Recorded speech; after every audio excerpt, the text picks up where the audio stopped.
Alright, magandang hapon po sa inyo lahat, and we welcome you all to another edition of Sports Corner PH interviews from our still unfinished na headquarters natin dito sa Sports Corner PH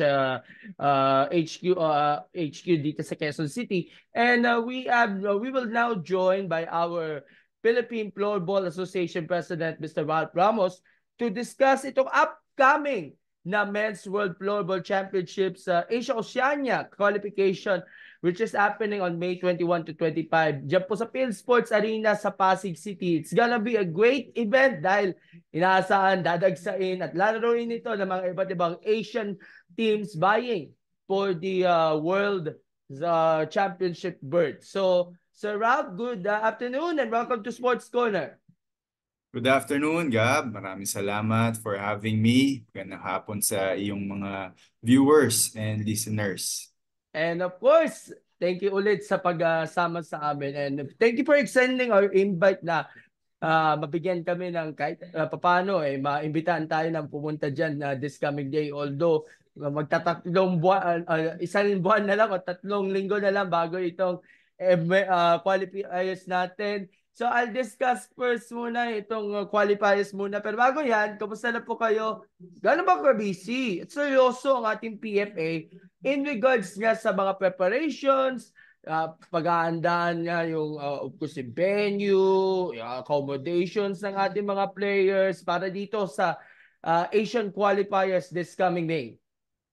Yes, Gab. So very excited kami to host the World Floorball Championship qualifiers para sa Asia Oceania region, itong darating na May 21-25. So far, we're on track. We're ready to host our teams dito nga sa Phil Sports Arena. So syempre, the event is made possible with our main partner with the Philippine Sports Commission. So sila ang ating partner dito for one, of course, the Pasig LGU. So since we will have the event in Pasig, so far okay naman. So very busy last stretch itong preparation namin for the event as we look forward to welcoming and hosting our teams. Okay, sarap. Apparently, yung unang apat na qualifiers ay tapos na. 3 from Europe, merong isang qualifier for the Americas. And now, ito na, yung pinakauli sa lahat. So dito na makakalaman kung sino ang mga ipapadala natin from Asia and Oceania. At swerte naman dahil dito pa naman sa Pilipinas, isa sa mga fast rising nations pagdating sa floorball ay napili ng ating IFF na i-host yung qualifiers natin. Siguro napansin siguro ng IFF natin na unti-unti nag-boom ang Philippine floorball, and of course lalo nakilala ito sa international scene, kaya ibinigay sa inyo yung hosting rights dito. Ano reaction? Yeah, that's right, tama ka, Gab, na yung AOFC or yung Asia Oceania region. So we have to fill yung last 3 slots para sa World Championships itong December sa Sweden. And indeed, we are grateful sa IFF, International Floorball Federation, for allowing us to host once again international floorball event. But this time, it would be the qualifiers. So it would be a good opportunity for our particularly our team, our men's floorball team to qualify once again for the World Championship on home soil, or our home court, so to speak. So yeah, we are excited, and we're really having that good partnership then cooperation with the IFF. And of course, ay nakikita natin na sinabi mo nga maganda ang partnership and relationship with the IFF. Alam mo naman siguro, pagdating nga sa pag-host ng mga iba't ibang mga international competitions, laging may expertise itong mga Pinoy with regards that. Kasi nag-host kayo before ng SEA Games. I think meron nata kayo na nag-host before ng Asian Championships, no? If I could remember in the recent years, no? If I correct, Yes. Sir Ralph? Yeah, that's right. Una nating pag-host noon, AOFC Cup, no, nung 2019 sa Binyan, Laguna. Right? And then followed by the SEA Games nung same year. And then this will be our third time to host an international competition for floorball. So 5 years in the making kasi yung pinakauling na hosting was in 2019 pa. And ngayon, mauulit pa. Post-pandemic era itong sa World Qualifiers natin. So, well, inasa natin, of course, andyan ang Pilipinas sa ating mga lalaban dito sa competition. But aside from the Philippines, sino pa ang ibang mga kasama natin? Siguro by group nalalaban dito sa upcoming qualifiers. Kung meron kang listahan dyan, Sir Rat. Yeah, if I remember correctly, no, so we have 8 teams in total para sa event na to, and then divided into 2 groups, no, ang ating mga teams, no. So in our group, no, we have Thailand, okay, New Zealand, right, and we have Korea, no, in our group. So, and then on the other group, we have Australia, Singapore, Japan, China. So, it's quite an interesting group. Siyempre, lahat naman more or less nakalaro na rin natin. So, yung team natin pinaghahandaan talaga, no, itong group na ito, no. So, alam natin ang talagang isang team to beat sa group natin ay ang Thailand. Pero syempre, hindi natin masasabi, no? Pero pinaghahandaan natin, syempre, both New Zealand at Korea. Oo nga, naasahan natin na of course, yung mga nabanggit mo mga kalaban natin ay teams to beat ika nga at maaaring makaka-add lang sa of course sa of course possible mga chances ng Pilipinas na makaka-qualify nga for the Worlds. So, nakita niyo siguro ang training ng national team kung nabisita niyo yung training nila for the upcoming qualifiers. Although isang buwan na lang bago itong competition. Sabihin natin very energetic at full of hard work in targeting the spot sa Worlds. Yan kasi yung goal nila. Kumusta na yung progress ng ating national team? And siguro personally, ano nakikita mong mga expectations para dito sa pagsabak nito sa national team based sa assessment niyo with the coaches and the players? Yeah, tulad na nabanggit mo, Gab, talagang ang goal natin ay to qualify for the World Championship. So that means we need to finish at least top 3. Pero syempre, we're going for to be the best. We're going to aim, no, for to be the best Asia Oceania team, no, for this competition.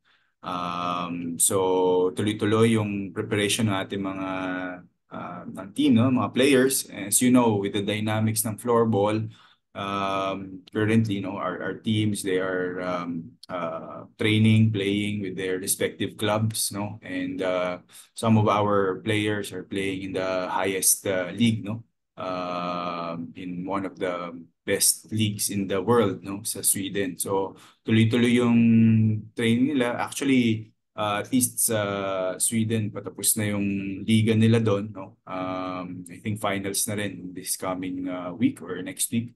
So talagang yung players natin ngayon nakatutok to prepare for the World Qualifiers. Pero magkakaroon tayo, Gab, ng final na training camp itong darating na May 13. No? So it would be an intensive na training camp with the team together. So yun yung final stretch of preparation natin for the qualifiers. Okay, follow-up ko lang. Yung final training camp, dito na i-determine kung sino ang bubuo sa ating roster. Although, hindi natin ibabanggit sa atin yung mga potential names natin para dito sa national team natin going into the qualifiers. Ito yung, kasi yung basis o parang deliberation na rin para dito sa roster natin na ipapatala dyan sa qualifiers. Yeah, well, currently, meron na tayong short list na talaga ng ating team. So we have about 30 players in the pool. And more or less, meron na tayong list no, nung final 20 rin natin. And of course, the rest of the players would be ready as emergency players should there be, and hopefully wala namang any mishaps or reason para magamit natin mga emergency players. Pero yon, naka-ready yung team natin. Pero yon, sa final training camp, together they would be, of course, preparing last stretch no, para sa qualifiers. But yeah, more or less meron na tayo, Gab, ng ano natin, no, final team list as of the moment. Okay, got it. And of course, nakikita natin na marami tayong mga points or room for improvement talaga yung ating national team with regards sa style of play, techniques at mga paghahanda nga. Compare niya dito sa mga iba pa mga Asian teams na buwan-buwan na sila naghahanda. Sa atin nga, alam natin, ilang buwan o minimal time lang ang preparation bago kayo sumabak sa qualifiers. Kasi sa Pilipinas ito i-attend. And of course, meron din ibang mga foreign players na magkaramihan galing Sweden pupunta dito sa Pilipinas to join the tournament for exposure, ika nga, sir. Yeah. Well, as we know, Gab, itong event na to, no? So since ito ay World Floorball Championship qualifiers na, we're really sending the best of the best na mga Filipino talent natin, no? So kaya naman yung pag-select natin sa mga players talagang to high caliber talaga, no? Top quality ng mga players yung ating select, no, para sa team na to. And just so happen na talagang yung mga Filipino players natin really that competitive, high quality that they're playing, no, in the best league in the world, no, sa Sweden. So but yeah, we make sure na talagang we will represent the country with the best players that we can have, no, best Filipino players in the world, ika nga. Okay. Balik tayo sa qualifiers. Ano magiging format nitong competition natin? Ilan ba yung sabihin nating makakakuha ng spots for the Worlds? Either galing sa mga finalists, sa yung magcha-champion o run-up, o di kaya sa top 4? Yeah. So, banggit natin kanina, top 3, no? I mean, meron tayong 3 slots sa AOFC para Pero sa may World Championship. battle for So, bronze. yes, meron tayong playoffs pa rin. So, ang format natin, Gab, for the tournament, qualifier, so it will be group stage muna tayo, no? So, 2 groups divided into, yeah, 4 teams each. So, they play against each other in the group. And then, the top 2 teams, okay, for each group, they will advance to the semifinals, right? So yun yung gaganapin sa Friday, no? May 24. So magkakaroon ng parang crossover, no? So yung first ng Group F versus yung second ng Group G, no? And the other semis naman yung magkabila naman na first and second. And then, yeah, yun na yun, no? So semis, so once we, of course, yun yung crucial din na number 1, syempre crucial that we finish top 2. We finished top 2 in the group. That will secure our chances, no, higher chances to qualify. And then come semis, yun din, no, critical din yung must win din yung match na yun to ensure a spot already, no, once we qualify in the finals. Okay, hopefully on Saturday, then we're sure of slot. Otherwise, yung hindi mananalo during the semis, they will still play for third place. And kung sino yung mag-third, yun yung final spot for the World Championship. Okay, as I mentioned pala, this tournament will be happening on May 21 to 25. Diyan po sa may PhilSports Arena sa Pasig City. Of course, with the full backing na rin, of course, ng Philippine Sports Commission and other partners and backers. With 1 month to go before this competition, ano nilook forward nyo dito sa magiging pagbabalik niya bilang host country ng isang Asian level floorball tournament after 5 years? Yeah, we are excited talaga, no, Gab, kasi madadala natin, no, yung best teams, no, in Asia, Oceania, dito sa atin, no, na mapapanood ng ating mga kababayan, no, live and full action, no, during the event. So, yun talaga yung look forward to namin, yung reason talaga namin, no, why we wanted to host, no, itong qualifiers. Alam natin malaking trabaho, pero we know na yung impact din ito, no, to development locally, malaking bagay siya, no? So for our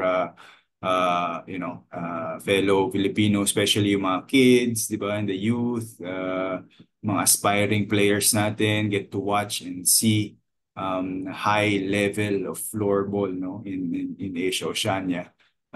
Yun yung malaking bagay, no, para sa amin. So very important yun. So and of course para dun sa ating mga iba nating mga kababayan na hindi pa nakaka-witness, no, ng floorball live. Okay, ito yung pagkakataon na, no, na mapanood natin dahil iba rin talaga pagka live, no, in action yung game ng floorball compared sa on screen lang natin napapanood, no, video. So yeah, we look forward to welcoming everyone sa pag support natin sa ating national team, no, at panood yung ang floorball, no, dito sa PhilSports Arena sa May 21 to 25. Okay. At magandang opportunity nito upang ma-showcase at maipakita natin ang Asian Oceania teams. Yung world-class hospitality ng mga Pinoy natin. World-class ambience. At pag-cheer natin ng mga Pinoy, lalo na pag may international competitions ang sasalihan. And para maipakilala na, bagit mo kanina sa publiko o sa sports community natin, di masyadong aware sa floorball, ang nasa isip nila basketball, volleyball, boxing, at kung ano ng mga more popular sports, pero gusto nila masaksiyan o di kaya ma-witness at first hand itong floorball at baka maybe one day masubukan naman Definitely, no, Gab, yun naman yung ating purpose, no, kung bakit tayo nag-organize ng mga ganitong mga events para ma-witness natin at ma-experience, no, live and yung fun and positive na experience para sa mga manonood ng magsusupport. At indeed, no, yun naman yung ating isa rin kung bakit tayo medyo um, baga motivated, no, to organize or host the event dahil nga sabi mo nga, no, naman natin na yung hospitality natin ay hindi matatapatan din naman, kaya with that, no, we really push to organize, no, or host this event.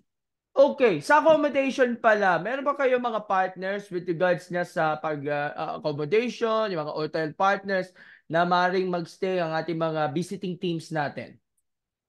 Yeah, actually at this point, no, Gab, naka-set na tayo lahat, no. So we have already assigned, allocated na mga hotel, no. So syempre mga hotel partners natin is within Ortigas Center, Ortigas area. Kaya napaka strategic, no, convenient itong PhilSports Arena to really host this kind of event. So yeah, sa ngayon talagang naka-set na and we're just looking forward to welcoming our teams, no, for this event.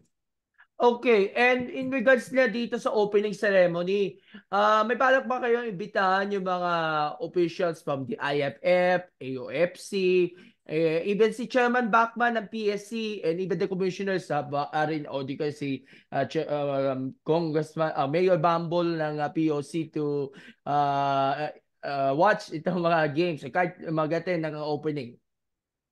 Definitely, Gab, no? We expect naman, full support naman talaga yung ating PSC, POC with Chairman Bachman at syempre si President Kong Bambol, no? Palagi naman nandyan yan pag may mga gentong mga events tayo. So yeah, we expect that and we welcome, no? Syempre yung atin ring mga iba't ibang mga NSAs din, no? Officials. So we'll be, of course, inviting them and just enjoy no itong event na to. No, so yeah, it would be an event na talagang fun, exciting, right? And full floorball action, no? And again, for to support our team, no? To qualify for the third time, hopefully, no, sa World Championships. Okay, speaking of popularity, meron pala kayong ongoing fundraising ng replica jersey ng ating Philippine team. Nabasa ko to sa Facebook page ng PFA. Pwede kayo bumili ng mga replica ng mga jerseys for the WFC qualifiers sa alagang 1,000 pesos each. So, magaan talaga sa bulsa ito. At least makatulong na malaki na ito for the development ng ating floorball team. Baka may gustong idagdag na details about dito sa pag-sell niya ng mga jerseys. Even yung parang VIP o super fan na tickets, Ralph, na i-open ninyo come May 21 to 25 na mga laro. Yes, oo Gab, no? So, syempre, part of our fundraising indeed, no? And then, syempre, pagka nandun sa arena, di ba, we wear our yung jersey natin to show our support sa ating national team para iba rin yung pag-cheer natin, di ba, pag nandun tayo sa arena. At pare-pareho tayo, no, ng suot, no, supporting our players and our team. So, yeah, so we have those no available kung interested kayo to have your own Philippine floorball national team jersey. Welcome no. So nasa aming Facebook page no yung details, and of course yon while Gab, no, meron tayong tickets na entry no during the event, pero rest assured minimal lang to no. So whenever you buy a ticket, usually it's a pass and you can watch games the whole day. No? So, kumbaga, ano na siya, meron tayong mga passes. Usually, we have the group stage pass and then the playoff pass. No? So, you can watch the games from morning hanggang gabi, or kung kailan lang kayo available, you can drop by. So, and we make sure na, yun nga, we try to keep yung prices no very minimal lang and low because again we want to encourage I hope we are our goal is to fill the arena, 'di ba? Again, to show our support to our teams. Binabalance talaga yung pag-host niya ng ating qualifiers. And of course, meron pang iba mga activities ang PFA na maaari nyo i-share. Lalo na ongoing na yun yung Philippine Floorball League. Sa senior side, natapos na muna yung mga age groups, mga under 21 or juniors.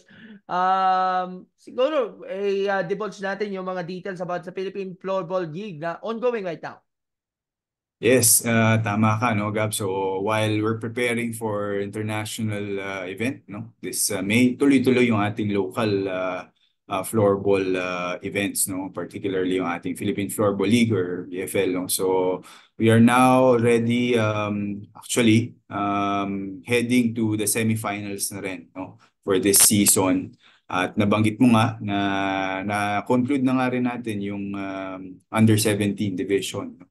So it's a good for us dahil ito yung first time namin Gab to hold the league after the pandemic. So it's a special season para sa amin. So it's good to see under 17 players teams no joining the league this season. And syempre yun nga for our men's and our women's sides, we'll have our semi-finals this coming May 5, no? Whole day rin yun na event no ito naman yung league natin ginagawa sa University of Makati no. So sa May 5 will be the semifinals for the men's and women's division, and then come May 18 yun yung finals week natin no. So we'll have the finals and the battle for third for the men's and the women's division no. Ito naman gaganapin Gab sa PhilSports Arena na rin no. So kumbaga ito na rin yung magiging natin test event no para sa World Qualifiers. Pero yeah, we're excited to organize and hold the finals weekend ng Philippine Floorball League sa PhilSports Arena on May 18, starting at 10 o'clock hanggang hapon, no? So ang PFL ay yung league ay league finals. Ito free admission to, Gab. So we welcome everyone, no, to watch yung ating clubs, no, local clubs aiming to win the championship for the league in the league. Lastly, sabi nga natin, lalo lumalawak nga ang fan base ng floorball sa bansa because of our national teams. Even last year, nag-compete din tayo sa AOFC Cup at sa iba't ibang mga international competitions abroad.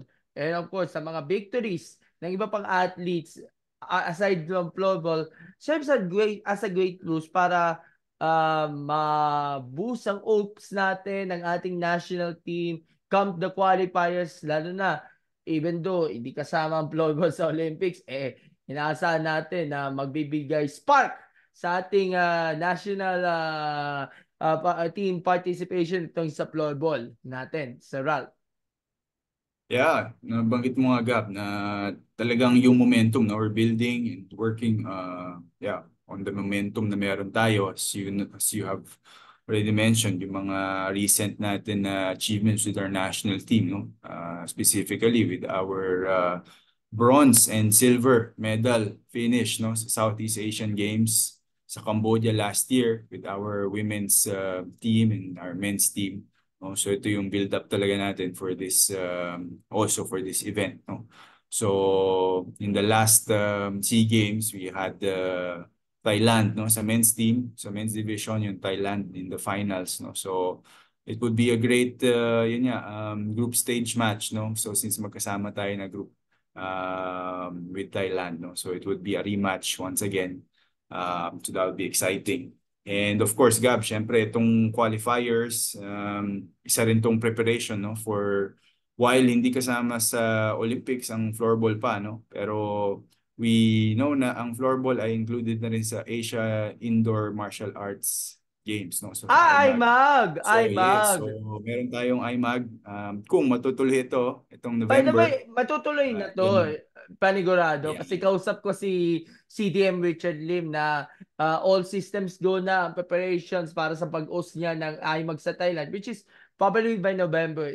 And during that time, tapos na yung Paris Olympics. So, mukhang meron kayo mga ilang buwan para paghandaan itong IMAG, Sir Ralph. There you go. Yeah. So IMAG, yun yung next nga natin na paghahandaan, no, pagkatapos nito. And of course, para sa women's side natin, tuloy-tuloy pa rin. We would likely, we might join AOFC Cup naman para sa women's team, no? Itong darating din sometime October. So parang preparation na rin to for the IMAG. Should we participate, no, para sa ating women's side. Pero definitely for our men's side, ito nga, no, we focus first dito sa qualifiers and hopefully we make it, and it will be a very busy end of the year, no, year 2024 para sa ating national team, no, sa floorball, with IMAG and God be willing to also qualify for the World Championship sa December naman in Sweden.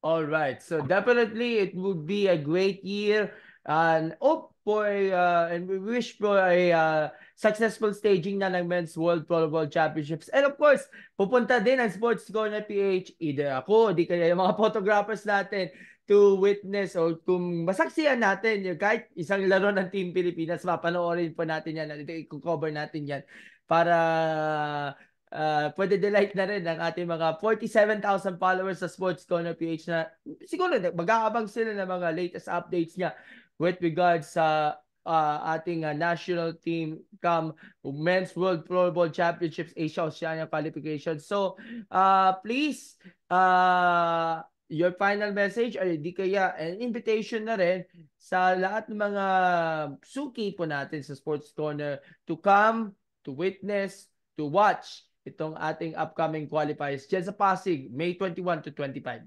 Sir Ralph. Definitely, Gab. Yeah. First of all, Gab, maraming salamat for having me again and featuring floorball and our event, the World Floorball Championship qualifiers. And indeed, we look forward to having you, Gab, and the team of Sports Corner PH during the event. So, syempre, hindi lang namin yung yan. teams yung aming host, pero even our, of course, our beloved media friends, no, and community. So, we welcome lahat ng mga interested, no, to watch floorball. If you want to watch something exciting, fun, and really action-packed floorball games or matches, no, we welcome everyone and invite everyone this coming May 21 to 25 sa Phil Sports Arena, ang ating Men's World Floorball Championship qualifiers for the Asia Oceania Floorball Confederation. So this will be held in